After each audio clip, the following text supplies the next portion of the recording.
Cincinnati de Joe Burrow, Detroit de Jared Goff, Baltimore de Lamar Jackson o Dallas de Dak Prescott.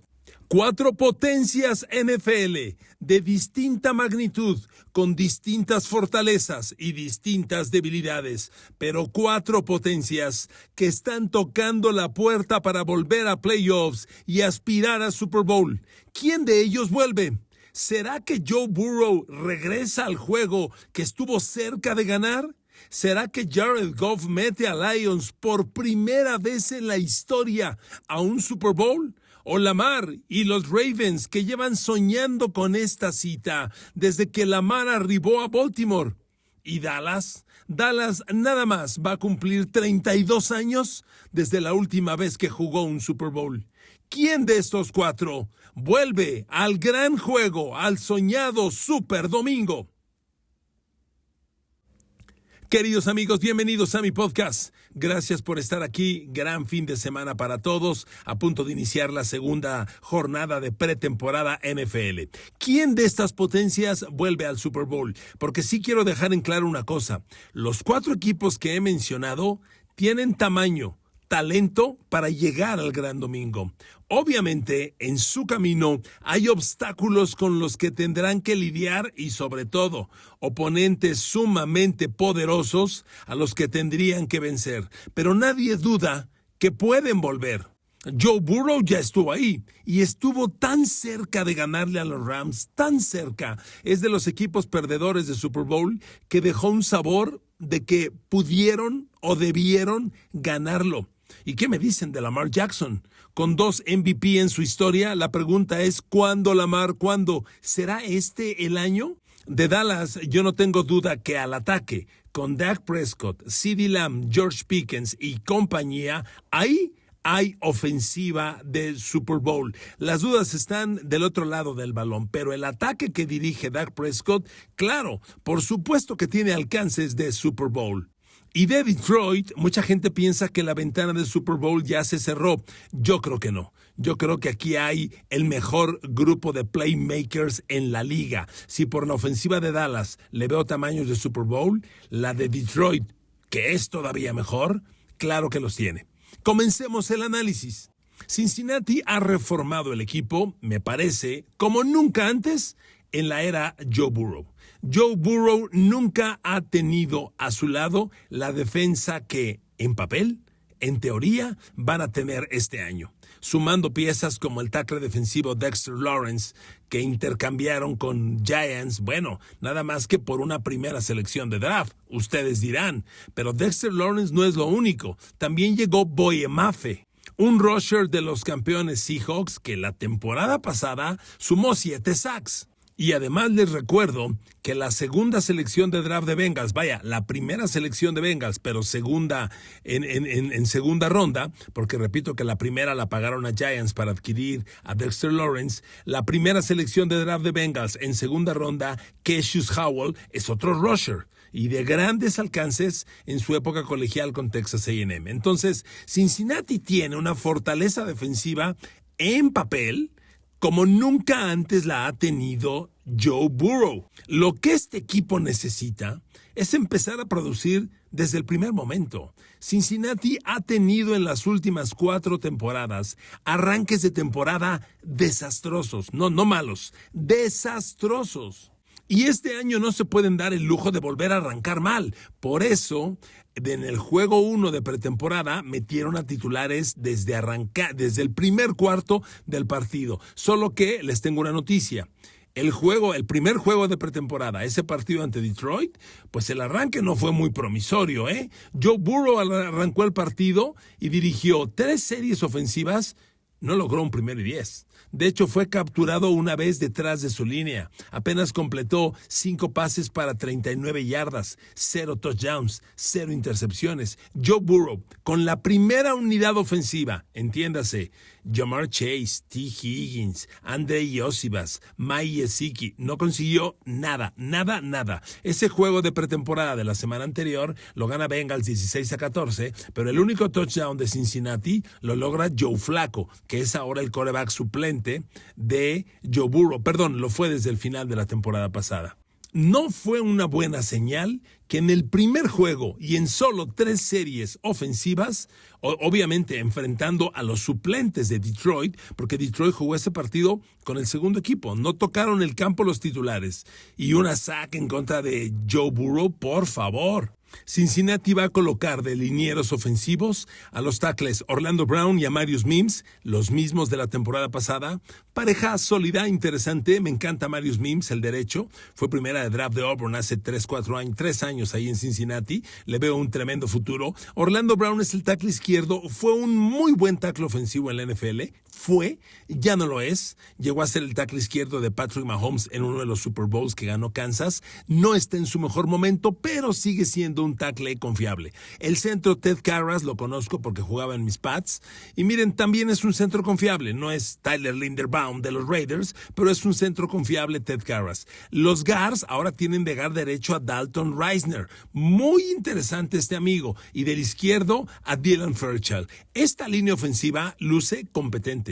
Luce para meterse, seamos poco ambiciosos, a las 10 mejores de la NFL, que sea la 9, la 8, la 10 de la NFL. Con eso, Joe Burrow puede hacer maravillas, pero dale protección a Joe Burrow. Les repito, no fue una buena señal que en el primer juego de pretemporada permiten una captura de Joe Burrow que apenas estuvo 3 series ofensivas. Ahora, según el reporte que yo tengo, quien acepta la sack en este primer juego de pretemporada fue Andrew Cocker, que está jugando como tackle derecho. Entonces, no abrió a Marius Mims, o en algún momento salió a Marius Mims, y Cocker aceptó el sack sobre Joe Burrow. Pero está de más decirlo, necesita Cincinnati una protección, una muralla protegiendo a Joe Burrow. Joe Burrow es un quarterback que si le das los obligatorios 2.5 segundos para pasar por cada jugada de pase, te va a hacer pedazos al rival. Joe Burrow es elite. Para mí, Joe Burrow está arriba de Patrick Mahomes. Dale tiempo. Tiene a Ja'Marr Chase, tiene a T. Higgins. No hay nada que cuestionar. No hay nada que probar aquí. El tema está en dale tiempo. Si los Bengals vuelven esta temporada al Super Bowl, a mí no me sorprendería. Pero sí les digo una cosa, Cincinnati no puede volver a iniciar la temporada lento, porque si inicia lento como en los últimos años, va a arrancar 0-3 o 0-4. Su arranque de campaña es jornada 1 recibe a Tampa. No está fácil. Baker Mayfield y los Buccaneers andan cabrones. Ese juego va a estar bravo. Semana 2 van a Houston. Un equipo poderosísimo, tal vez con la mejor defensa en la NFL. Un juego bien complicado. Y semana 3 van a Pittsburgh. Un duelo divisional siempre difícil. Si los Bengals vuelven a arrancar lentos, este arranque de campaña es para 0-3. Y eso sería imperdonable. Ahora, sí les digo una cosa, el calendario de Bengals no está tan complicado. Digo, entendiendo que en la NFL no hay nada fácil, no está tan complicado. Después de estos 4 juegos de arranque, reciben a Jaguars, tampoco fácil, pero no de extrema complejidad. Luego van a Miami, uno de los peores de la liga. Luego van a Baltimore, siempre un agarrón. Luego Tennessee en casa, Atlanta en casa, Pittsburgh en casa. Van a Washington, reciben a Saints, reciben a Cleveland. ¿Se dan cuenta? Aquí hay una liga de 6 semanas en las que Bengals tiene duelos competibles, yo diría ganables. 6 juegos después del arranque de 4 que ya le mencioné. Y cierran temporada recibiendo a Kansas City, van a Carolina, van a Colts, reciben a Baltimore y reciben a Cleveland. Terminan temporada con 2 equipos en casa. Pero, insisto, el arranque de temporada es fundamental, señor Burrow. De esos primeros juegos que acabo yo de mencionar, de esos primeros 3, ¿cómo van a arrancar? ¿0-3? Imperdonable. 1-2, bueno, aceptable. 2-1, ideal, fantástico. 3-0, enloquezcan, fans de Bengals. Vamos a estar atentos a ese arranque de temporada, pero Cincinnati claro que tiene los elementos para volver al gran juego. ¿Dónde está Detroit? Miren, yo he visto la NFL muchos años, bueno, ya puedo decir que la he visto más de 50 años, y Detroit ha sido un equipo que siempre he visto en el fondo. Ver a Detroit llegar al Super Bowl sería maravilloso. ¿De que puede? Sí puede, pero está en la Conferencia Nacional, en la División Norte. En la División Norte, para mí Green Bay hoy es el equipo a vencer. Lo pongo ligeramente arriba de Chicago. Luego, dentro de la Nacional, está el campeón, Seattle, y están los Rams, el equipo más poderoso. Entonces, dejémoslo ahí, no vayamos mucho más lejos. Hay 4 equipos súper poderosos a los que Detroit tendría que enfrentar. Sin embargo, Detroit tiene, para mí, un quarterback de Super Bowl y los mejores playmakers de la liga. Su línea ofensiva se descompuso feo, muy gacho la temporada pasada y fue la razón del colapso. Vamos a ver si los arreglos que le hicieron son suficientes. La descomposición de esa línea el año pasado la ocasionó el retiro del centro Frank Ragnow. Por supuesto, Frank Ragnow no regresa. Vamos a ver si Josh Scruggs, a quien trajeron de refuerzo para reemplazar esa posición, un jovencito que adquirieron de Houston, vamos a ver si les funciona. Y además es importante que los guards funcionen. Mahogany, uno de los guards que usaron el año pasado, no tuvo un buen año. Y el derecho, el otro guard, Tate Rutledge, vamos a ver. Y en los tackles, que era lo más fuerte que tenía Detroit, con Penei Sewell y Taylor Decker, pues este año cambian. Taylor Decker se retiró, era el tackle izquierdo, el que le cubría la espalda a Jared Goff. Entonces, a Penei Sewell, que era el tackle derecho, lo mueven de tackle izquierdo y el tackle derecho lo va a jugar el primera selección de draft, Blake Miller. Ya la semana pasada, en el primer juego de pretemporada que se enfrentaron Detroit y Cincinnati, ya metieron a Blake Miller al primera de draft al campo y estuvo 24 snaps en el terreno de juego. 24 snaps de pase. Y en ese periodo permitió 0 sacks, 0 golpes, 2 apresuramientos. Solo un juego de pretemporada y el primero, no nos aloquemos, pero fue un buen comienzo para Blake Miller. Yo les digo una cosa, amigos, si la línea ofensiva de Detroit retoma su rumbo, este equipo va a llegar lejos, porque no hay un equipo en la NFL que supere a Amon-Ra St. Brown, Jameson Williams e Isaac Tesla como los 3 receptores, Sam Laporta de cerrado y Jahmyr Gibbs, el corredorzazo que tiene Detroit. La nota de este jueves fue que Sam Laporta no tiene garantizado su regreso en la semana 1 de la temporada regular. Todavía su proceso de recuperación no le da el alta, entonces hay que tomarlo con calma, pero eventualmente va a regresar Laporta. Y estos playmakers, para mí, son no solo elite, son los mejores de la NFL. No veo un equipo en la NFL con mejores playmakers. Y la línea frontal defensiva, que también tuvo sus bajas dolorosas, sigue teniendo a Aidan Hutchinson ahí. Aidan Hutchinson es un rusher para pelear de 15 a 20 sacks por temporada. Y no olviden que Detroit tenía, hasta antes de las lesiones del año pasado, la mejor dupla de safeties en la NFL. Nadie compite con Brian Branch y Kirby Josephs, la dupla de safeties de Detroit, que ahora están de regreso, todavía con precauciones en su proceso de rehabilitación. Pero estos dos en el campo son elite. Claro, Detroit tuvo la muy mala noticia de perder al corner que reclutaron primera de draft hace 2 años de altísimo nivel. Se metió en líos con la policía, Terron Arnold, y lo tuvieron que cortar. Y entonces uno de los 2 corners, ya sea DJ Reed, ese a mí me gusta, o el otro lado con Kid Abney, ese siento que es el punto vulnerable, puede flaquear en el año. Pero Detroit tiene muchas armas, amigos, muchas armas. La bronca real es donde están alineados, el norte de la Nacional. Es una división muy brava. No olvidemos que el año pasado los 4 equipos no solo acabaron con récord ganador. Los 4 equipos tuvieron cuando menos 9 ganados. Chicago ganó la división con 11-6. Green Bay fue segundo con 9-7-1. 9 ganados, 7 perdidos, 1 empatado. Ese empate de Packers, que fue el de Dallas, marcó la diferencia, porque Minnesota acabó 9-8 y fue tercero. Y Detroit acabó 9-8, pero por criterios cayó a cuarto. Esta división es de altísimo nivel. Imagínense, la temporada pasada cuando gana Chicago la división, su récord contra rivales de la división, su récord intradivisional, Chicago acabó 2 ganados, 4 perdidos. Y aún así ganó la división. Green Bay acabó 4 ganados, 2 perdidos y fue segundo. Minnesota acabó 4 ganados, 2 perdidos contra la división y fue tercero. Y Detroit acabó 2-4 y fue el cuarto lugar. Es una división tan pareja y tan potente que va a ser imposible que alguno acabe 6-0. En los 6 juegos intradivisionales nadie va a acabar 6-0 y dudo que alguno acabe 5-1. Aquí se va a definir mucho en el récord intradivisional. Es muy importante arrancar la temporada bien. Detroit arranca recibiendo a Nueva Orleans. Tiene que ganar. Y ganar bien. La semana 2 va a Buffalo. ¡Qué partido! Partidazo el de la semana 2. En la semana 3 recibe a Jets, ganable.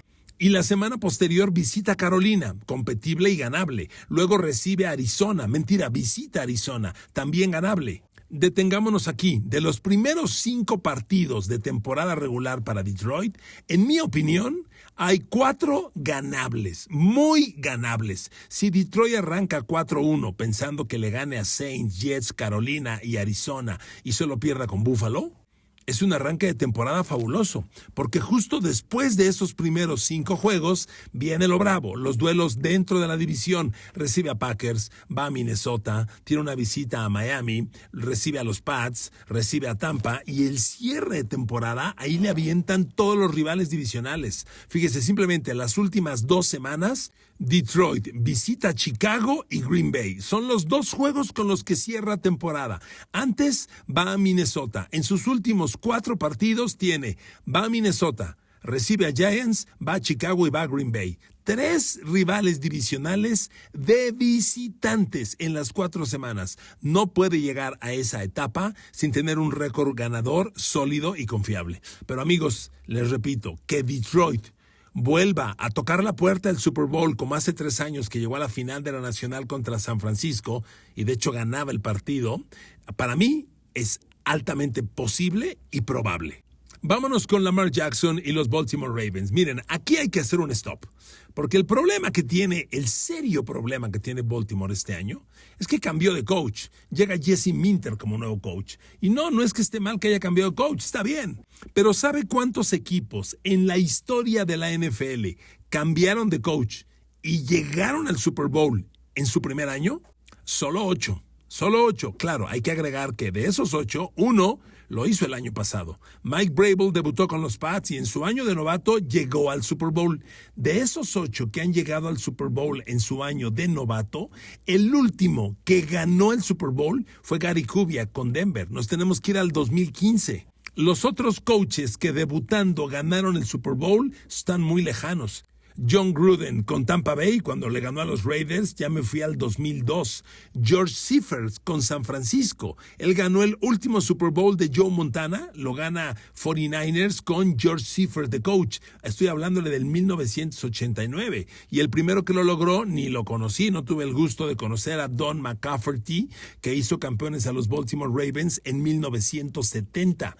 Los últimos coaches que como novatos llegaron al Super Bowl pero lo perdieron, el último Super Bowl, Mike Vrabel y los Pats, Jim Caldwell llegó al Super Bowl con los Colts y lo perdió, y Bill Callahan con los Raiders también. Entonces, Baltimore tiene ese tema, ha cambiado de coach, y cuando llega Jesse Minter, llega nuevo coordinador ofensivo, llega nuevo coordinador defensivo, y hay que aprender una nueva historia, un nuevo lenguaje, un nuevo todo, y es sumamente complejo.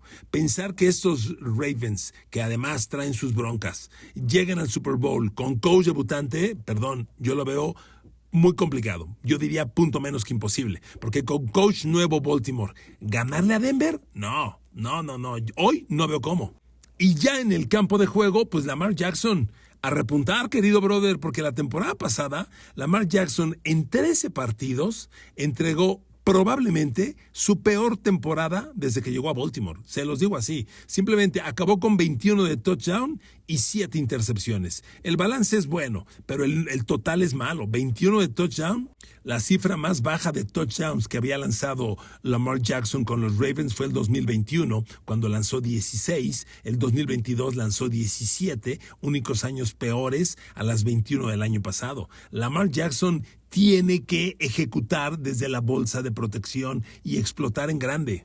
Es donde operan los quarterbacks que ganan el Super Bowl, y Lamar ha demostrado que desde la bolsa de protección puede ser un pasador, elite, fabuloso.